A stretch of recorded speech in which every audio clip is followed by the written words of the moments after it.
Imagine the entire internet, every paper, every map, every medical discovery, every poem.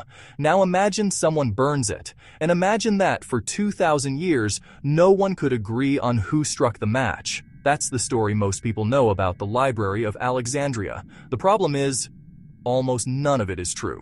The library wasn't destroyed in a single fire. It wasn't the greatest collection of knowledge in human history, and the real story of what happened to it is far stranger, far more political, and far more modern feeling than the myth allows.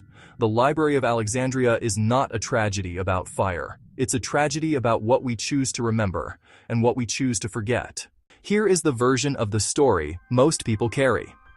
The Library of Alexandria was an almost incomprehensible repository. The collected knowledge of the ancient world, housed in a single magnificent building in Egypt. It contained hundreds of thousands of scrolls. It was burned, either by Julius Caesar or a Christian mob or Muslim invaders, depending on who's telling the story, and humanity was set back by centuries. Every part of that story contains a fragment of truth, and every part of that story is more complicated than it sounds. Let's start with what the library actually was. The Mouseion, the institution of which the library was a part, was founded in Alexandria, Egypt, around 295 BCE, under the reign of Ptolemy I. It was not simply a storage facility. It was funded by the crown, staffed by scholars, and designed as something closer to a state-sponsored research university. The goal, stated, explicit, aggressive, was to collect every book in the world. Not copies. The originals. Ships arriving in Alexandria's harbor were boarded by agents of the library. Any scrolls found on board were confiscated, copied, and the copies, not the originals, were returned to the owners. The library kept the real thing. What strikes me every time I go back to the primary sources on this is how alive the place felt. This wasn't a cathedral of silent reverence. It was an argument that never ended, which makes what happened to it even harder to explain. At its peak, the library is estimated to have held somewhere between 40,000 and 700,000 scrolls. That gap, 40,000 to 700,000, tells you something important. We don't actually know. Ancient sources disagree wildly, and some historians believe the higher estimates include a sister library, the Serapeum, which operated in a different part of the city. What we do know, from surviving records and citations, is the kind of knowledge housed there. Mathematical works, including early versions of Euclid's Elements, the foundational text of geometry for 2,000 years. Astronomical calculations by Hipparchus and Aristarchus, including a heliocentric model of the solar system proposed 17 centuries before Copernicus. Medical texts from across the Greek world and beyond. Plays, hundreds of plays. Sophocles alone is believed to have written 123. We have 7 works of philosophy, history, engineering, geography. Eratosthenes, the chief librarian in the 3rd century BCE, calculated the circumference of the Earth using 2 sticks and the angle of shadows. He was accurate to within 1%, and his full calculations are gone. I want to sit with that for a moment. A man measured the planet with sticks and shadows in 240 BCE, and we almost missed it entirely. Now, the question everyone asks: who burned the library? The honest answer is no one, and also several people, over several centuries, accidentally and on purpose, for completely different reasons. Let's go through the suspects. Julius Caesar, 48 BCE. When Caesar arrived in Alexandria, he became entangled in the civil war between Cleopatra and her brother, Ptolemy III. During a naval battle in the harbor, he ordered his own ships burned to prevent their capture. The fire spread. Ancient sources, including Plutarch and Seneca, suggest that warehouses near the harbor containing scrolls were destroyed, likely tens of thousands of scrolls. But, and this is important, multiple ancient sources confirm the main library continued operating for centuries afterward. Caesar may have burned a storage depot. He did not end the library. Theophilus, 391 CE. When the Roman Emperor Theodosius declared Christianity the official religion of the empire, the Bishop of Alexandria, Theophilus, ordered the destruction of pagan temples. The Serapeum, the sister library, was attacked. Its contents were either destroyed or dispersed. This was real, significant, documented. But by this point, the great age of the Mouseion had already passed. Scholars had been leaving for decades. The library had been declining for generations before a single Christian mob arrived. Caliph Omar, 642 CE. This is the most dramatic version of the story, and probably the most fabricated. The account, supposedly, goes like this.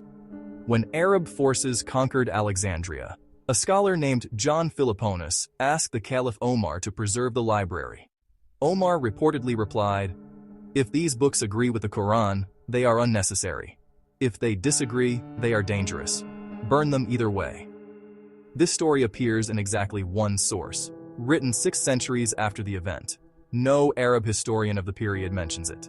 The scholarly consensus is that it is almost certainly a myth, one that conveniently blamed Muslims for a destruction that had largely already happened. The real answer then, the library wasn't destroyed. It dissolved. Through underfunding, political instability, neglect. Scholars who stopped coming. Scrolls that weren't recopied before they crumbled. Not a fire. A slow forgetting. Something I find genuinely uncomfortable about this story is how much more threatening the slow version is. A fire is dramatic. A fire is someone's fault. But a library that dies because no one wanted to pay for it? Because the political climate made certain ideas inconvenient? Because copying scrolls is tedious, expensive work and no one got around to it? That doesn't feel like history. That feels like right now. Here's the question that matters most. What did we actually lose? The honest answer is, we don't know. And that unknowing is itself the wound. We know what survived because it was referenced by texts that survived. Fragments quoted, titles mentioned, ideas summarized by writers who had access to originals we no longer have. From these references, scholars have cataloged an enormous shadow archive, a library of books we know existed but cannot read. Aristotle is believed to have written around 200 works. We have 31. The plays of Aeschylus, 90 written, 7 survive. The poetry of Sappho, widely considered one of the greatest poets of antiquity, perhaps 9 books of lyric poetry. We have fragments, partial stanzas, lines that end mid-sentence, 1 complete poem. There were also likely entire fields of inquiry, approaches to mathematics, medicine, geography, that were simply erased without any surviving reference. We don't know what we don't know. The things we mourn are the ones we caught a glimpse of. The things we truly lost, we can't even name. What we can say with confidence. The ancient world was doing things that we had to rediscover centuries later. Not because it was smarter, because it had time. And then it didn't. Now. Here's the part that gets left out of the myth. The loss of the Library of Alexandria did not set humanity back by centuries. I know that's not the romantic version, but the evidence for it is substantial. Most ancient knowledge didn't live in one place. The Roman Empire had extensive libraries, dozens of them. Byzantine scholars preserved and copied Greek texts for 1,000 years after Alexandria's decline. Arab scholars in Baghdad, during the Islamic Golden Age, actively sought, translated, and preserved Greek scientific and philosophical works. Euclid's Elements survived because Arab mathematicians kept it alive. Much of Aristotle reached medieval Europe through Arabic translation. The knowledge wasn't stored in Alexandria like a hard drive. It was distributed, imperfectly, incompletely, across a network of scholars, institutions, and cultures that didn't all collapse at once. What the loss of Alexandria represents is not a singular catastrophe. It's a slow, grinding accumulation of smaller catastrophes, the death of institutions, the cooling of curiosity, the turning away from inquiry, that happened across centuries and across many civilizations. Which means the question isn't who burned the library. The question is, what makes a civilization stop wanting to know things? A few details that stopped me when I went deep into this. First, the Library of Alexandria may have had a catalog. A scholar named Callimachus, in the 3rd century BCE, compiled what is believed to be the first systematic bibliography in history, 120 volumes. A guide to every work in the library, organized by subject and author. That catalog is lost too. We are missing the index to the thing we're mourning. Second, Eratosthenes, the man who calculated the circumference of the earth, eventually went blind in old age. Unable to read, unable to work, he reportedly chose to stop eating and died by deliberate self-starvation. The library, in some ways, was his entire reason to live. I don't know what to do with that, but it stays with me. Third, the story of the Library of Alexandria became significantly more dramatic in the 18th and 19th centuries, precisely when European powers were colonizing the Arab world. The version of the story that blamed Muslim invaders became politically convenient at the exact moment it was being most widely told. The myth of Alexandria is not just about ancient history. It tells us something about who gets to write the stories of what was lost. I don't want to end this with a lesson. Lessons are too clean for a story like this. What I want to leave you with is more like an image. Somewhere in what was the Library of Alexandria, there was a scroll that contained a proof, or a play, or a map of a coastline, or a theory of the universe that was correct.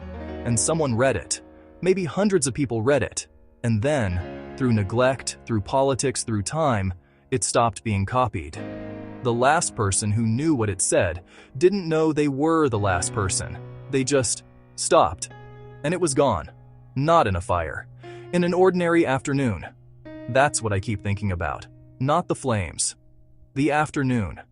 The world has always been in the business of forgetting. Libraries, physical, digital, institutional, are the argument we make against that. They're never permanent. They're never safe.